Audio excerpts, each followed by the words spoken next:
ನಮಸ್ಕಾರ ಎಲ್ಲರಿಗೂ. ಬೆಂಗಳೂರು ತರಕಾರಿ ಮಾರ್ಕೆಟ್ ಇವತ್ತಿನ ಬೆಲೆ ನೋಡೋ ಬನ್ನಿ. ಆದಷ್ಟು ಈ ವಿಡಿಯೋ ರೈತರಿಗೆ ಶೇರ್ ಮಾಡಿ, ಲೈಕ್ ಮಾಡಿ, ಫಾಲೋ ಮಾಡಿ.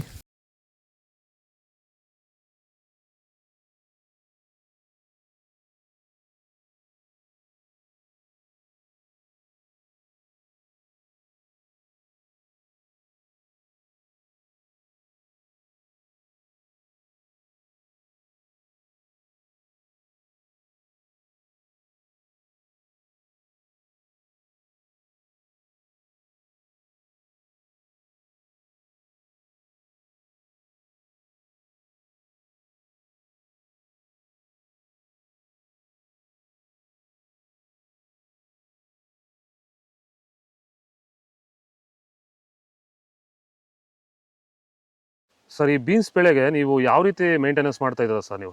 ಸರ್ ಸ್ಟಾರ್ಟಿಂಗಿಂದ ಅಷ್ಟೇ ಪ್ಯಾಂಟ್ ವೆಲ್ಲು ಮತ್ತು ವೈರಿಗಾನು ಬೆಡ್ಗೆ ಮತ್ತು ಸ್ಪ್ರೇಗೆ ಅದೊಂದು ಸರಿ ಇದೊಂದು ಸರಿ ಸ್ಟಾರ್ಟಿಂಗ್ ಕೊಟ್ಕೊಂಡ್ಬರ್ತಾ ಇದ್ದೀನಿ. ಇದು ನಾನು ಟೊಮೊಟೊ ಆದಮೇಲೆ ಮತ್ತು ಸೌತೆಕಾಯಿ ಆದಮೇಲೆ ಇದು ಬೀನ್ಸ್ ಮೂರನೇ ಬೆಳೆ. ನೋಡಿ, ಕೆಳಗಡೆಯಿಂದ ಮೇಲೆವರೆಗೂ ಒಂದೇ ಥರ ಕಾಯಿ ಬಂದಿದೆ. ಯಾವುದೇ ಕಾರಣಕ್ಕೂ ಫ್ಲವರ್ ಟಾಪ್ ಆಗಿಲ್ಲ. ಕಾಯಿ ಕ್ವಾಲಿಟಿ ಎಷ್ಟಾಗಿರ್ಬೋದು, ಸಖತ್ ಕ್ವಾಲಿಟಿ. ಮಾರ್ಕೆಟಲ್ಲಿ ಮಾರ್ಕೆಟ್ ಹೋಗಿದ್ದು ನಾನು, ನಮ್ಮದೇ ಟಾಪ್ ರೇಟು, ಯಾರ್ದು ಹೋಗಿಲ್ಲ ಸರ್, ನಮ್ಮದೇ ಟಾಪ್ ರೇಟ್ ಆಗಿದ್ದು. ನಮ್ಮದಷ್ಟು best quality plant well result ಯಾವುದಲ್ಲೂ ಬರೋಲ್ಲ. ತರಕಾರಿ ಎಲ್ಲ ಬೆಳೆಗೆ ಯೂಸ್ ಮಾಡ್ಕೊಬೋದು.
ಇದು ಬೆಂಗಳೂರು ತರಕಾರಿ ಮಾರ್ಕೆಟ್ ಇವತ್ತೆರಡು. ನಿಮಗೆ ಈ ವಿಡಿಯೋ ಯೂಸ್ಫುಲ್ ಆಗಿ ಪ್ಲೀಸ್ ಒಂದು ಲೈಕ್ ಮಾಡಿ, ಸಬ್ಸ್ಕ್ರೈಬ್ ಮಾಡಿ, ಫಾಲೋ ಮಾಡಿ, ಸಪೋರ್ಟ್ ಮಾಡಿ. ಆದಷ್ಟು ಈ ವಿಡಿಯೋ ಎಲ್ಲ ರೈತ ಬಂದವರಿಗೂ ಶೇರ್ ಮಾಡಿ. ಇಲ್ಲಿ ಕೊಟ್ಟಿರೋ ನಂಬರ್ಗೆ ಮೆಸೇಜ್ ಮಾಡಿ, ವಾಟ್ಸಪ್ ಗ್ರೂಪ್ ಲಿಂಕ್ ಬರುತ್ತೆ. ಪ್ರತಿಯೊಬ್ಬರು ಜಾಯ್ನ್ ಆಗಿ ಫಾಲೋ ಮಾಡಿ, ಸಪೋರ್ಟ್ ಮಾಡಿ. ಜೈ ಜವಾನ್, ಜೈ ಕಿಸಾನ್.